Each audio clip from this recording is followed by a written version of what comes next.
Let me move on to Yukako-san. Yukako-san, prior to joining ERIA, you were an international athlete, leading the Japanese national team in the Lacrosse World Cup.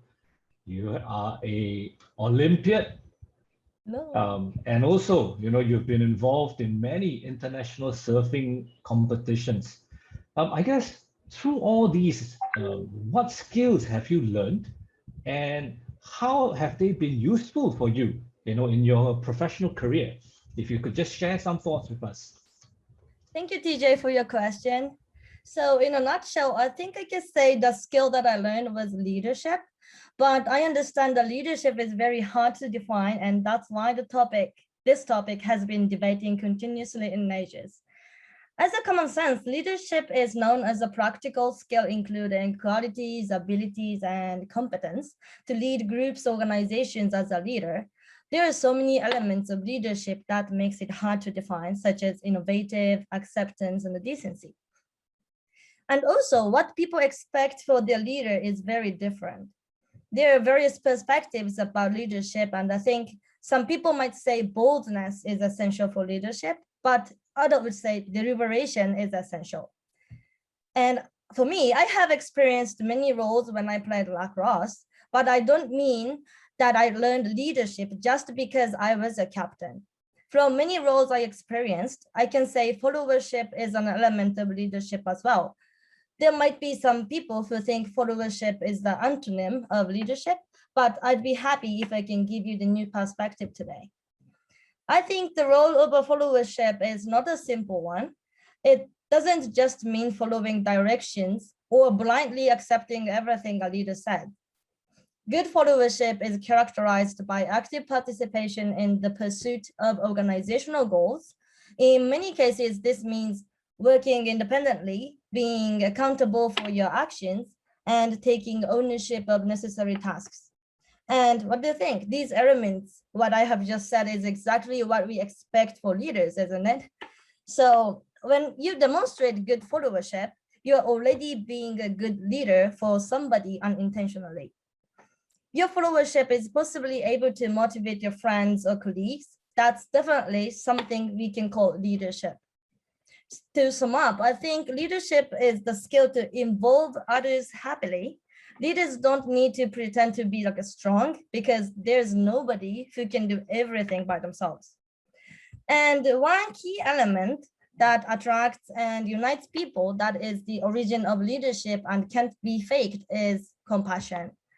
The best leaders are not only succeeded at helping others getting through the difficulties or organizations reach new milestones, but they deeply cared for people and never had one-way communications. The important message I'd like to deliver today is that the emotive quality of sympathy, compassion, is the key for the true leadership in common. Thank you. Thanks very much, Yukako-san. As entrepreneurs, I think if we look at the next generation entrepreneurs, as we look at the next generation of leaders, I think what you just shared is very important. To lead, you have to first learn what it means to follow. If you can follow effectively, I think it builds that foundation for you to then move on into the role of leadership. Thank you so much for that sharing. As the planning and coordination manager of ERIA, you established this competition, the ERIA YNG Social Impact Idea Competition. Can you share with us a little bit more about this program? And I guess along the same lines of leadership, why do you think leadership programs are important, and how do they contribute to solving challenges? Yukako-san? Thank you, TJ, again. So the pandemic has aggravated and accelerated a whole range of threats over the past almost 2 years. And globalization and economic integration were under tremendous stress, while rising protectionism and self-serving nationalism have risked the region's prosperity and constructive cooperation. So I thought 2021 could be a turning point for us, and we should seize this opportunity to adjust to the disruptions in the post-COVID-19 era. So we needed to focus on complementing each other's economies rather than engage in unhealthy competition. And I felt like we have been witnessing how the crisis encouraged the birth of innovations and ideas. That's why I wanted to create something to be a good opportunity, especially for young talented leaders who create the future by their own, and also wanted to take advantage of the new COVID world, which made us connect easily online globally. That's how I established ERIA YNG Social Impact Idea Competition.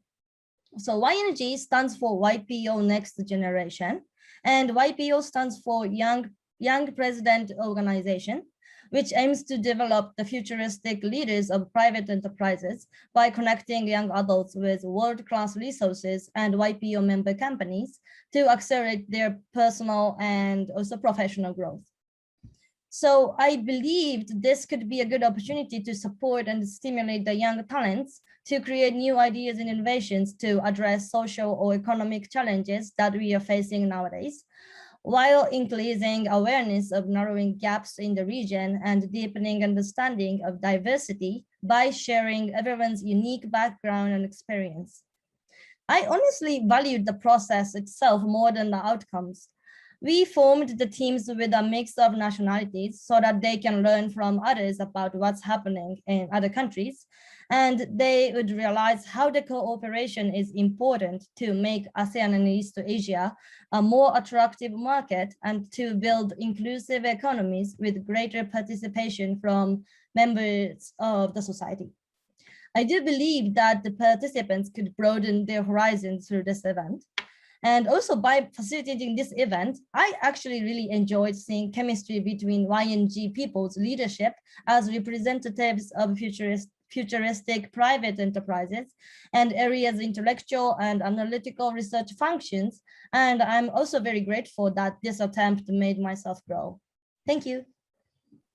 Thanks very much, Yukako-san. You know, what you just shared has tied in really nicely with what Ji-Yoon was sharing earlier in engaging the next generation, you know, because you engage them to look beyond their domestic borders, to look beyond just, you know, what are the domestic challenges, but to begin to understand cross-cultural relationships, and through that to foster innovation, foster ideas that will come forth.